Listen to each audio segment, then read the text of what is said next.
பிரசுத்த நாமத்திற்கு மகிமை உண்டாவதாக. இந்த காலை வேளையில் உங்கள் அனைவரையும் ஆண்டவராகிய இயேசு கிறிஸ்துவின் இன்ப நாமத்தில் உங்களை அன்போடு வாழ்த்தி வரவேற்கிறேன். விண்துளிகள் வாயிலாக இந்த நாளில் சந்திப்பதிலே மிகுந்த மகிழ்ச்சி அடைகிறேன். மத்தேயு 7ஆம் அதிகாரம் 1ஆம் வாக்கியம் சொல்கிறது, நீங்கள் குற்றவாளிகள் என்று சொல்லி தீர்க்கப்படாதவே மற்றவர்கள் குற்றவாளிகள் என்று சொல்லி தீர்க்காதிருங்கள். இந்த நாளின் செய்தியாக, மற்றவர்களை குறை வேண்டாம்.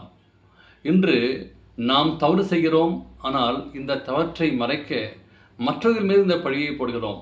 மற்றவர்களை குற்றவாளி என்று சொல்லி நாம் சொல்கிறோம். மற்றவர்களை வீணாய் நீங்கள் நானும் குற்றப்படுத்துகிறோம்.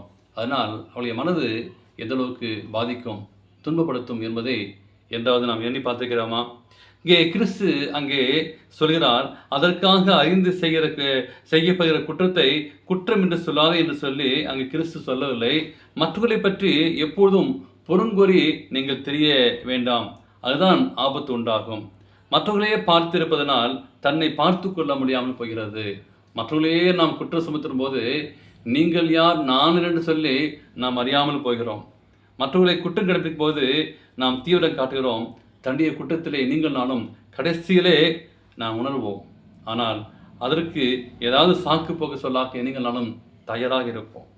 மற்றவர்களை குற்றவாளி என்று சொல்லி தீர்க்கக்கூடாது என்று சொல்லி வேதத்திலே வாசிக்கிறோம். ஏனெனில் அவருடைய மனப்போக்குகளையும் சூழ்நிலையும் அறிந்து கொள்ள வேண்டும் என்பதை தேவன் நமக்கு நினைவுபடுத்துகிறார். தன்னுடைய கண்களை உத்திரத்தை வைத்துக் கொண்டிருப்பவர் பிறருடைய கண்களில் இருக்கிற உத்திரத்தை எடுத்து போட வகைப்பாய்ப்பார்கள். வேதத்திலே வாசிக்கிறோம், மாயக்காரனே என்ற வார்த்தை அவருக்கு பொருந்தும். நீ உன் கண்ணீரை உத்திரத்தை விடலாமல் உன் சகோதரன் கண்ணில் இருக்கிற துரும்பை பார்க்கிறது என்ன? இதோ உன் கண்ணில் உத்திரம் இருக்கையில் உன் சகோதரனை நோக்கி உன் கண்ணில் இருக்கும் துரும்பை எடுத்து போட்டும் என்று சொல்லி நீ சொல்லுவது எப்படி என்று சொல்லி வேதத்திலே வாசிக்கிறோம். மாயக்காரனே, முன்பு உன் கண்ணில் இருக்கிற உத்திரத்தை எடுத்து போடு, பின்பு உன் சகோதரன் கண்ணில் இருக்கிற துரும்பை எடுத்து போடு என்றார் இயேசு. நாம் மத்திய 7ஆம் அதிகாரத்தில் வாசிக்கிறோம். தேவனுக்கு பிரியமானவர்களே, இது தேவனுடைய கட்டளையாக இருக்கிறது. பிறர் கொள்ளும் எல்லாவித அறிவிப்புகளையும் எல்லாவிதமான புறங்குறுதலையும் காரணக்கர்த்தா பிசாசானவனே. அவனை கட்டுவதிலும் சுலபம். இந்த சுலபமான வேலையை அநேகர் மேற்கொள்கிறார்கள். மற்றவர்கள் மீது நீங்கள் இந்த குறை வைக்காமல் நம்பிக்கையை வைக்க வேண்டும் என்பதை நீங்கள் நாளும் அறிந்து கொள்ள வேண்டும். அவருக்கு நல்ல உற்சாகத்தை கொடுக்க வேண்டும். அவளுக்கு அவருடைய நல் வழியிலே நடத்த வேண்டும். எத்தனை இலைகள் நம் மீது மற்றவர்கள் மேல் நாம் நம்பிக்கை வைத்து அநேக இலைகளை நல்வழியில் நடத்த வேண்டும். நல்வழியில் நடக்கும்போது எத்தனை இறைவர்கள் அவர்கள் மாறி வர வாய்ப்பு உண்டு. எனவே பாவ ஜீவத்திலிருந்து அவர்கள் வெளியே வர வாய்ப்பு இருக்கிறது.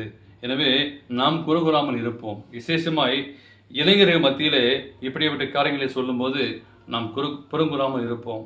எனவே அப்படிப்பட்ட ஒரு வார்த்தைகளை சொல்லும்போது மனந்தறி போவார்கள். அவளை தட்டி கொடுத்து ஆறுதல் படுத்தி அவரை சமாதானமாக நடத்தும் போது நிச்சயமாக அவருடைய வாழ்க்கை ஒரு சமாதானமான வாழ்க்கையாக, ஒரு ஆசீர்வாதமான வாழ்க்கை வாழ தேவன் கிருபை செய்வாராக.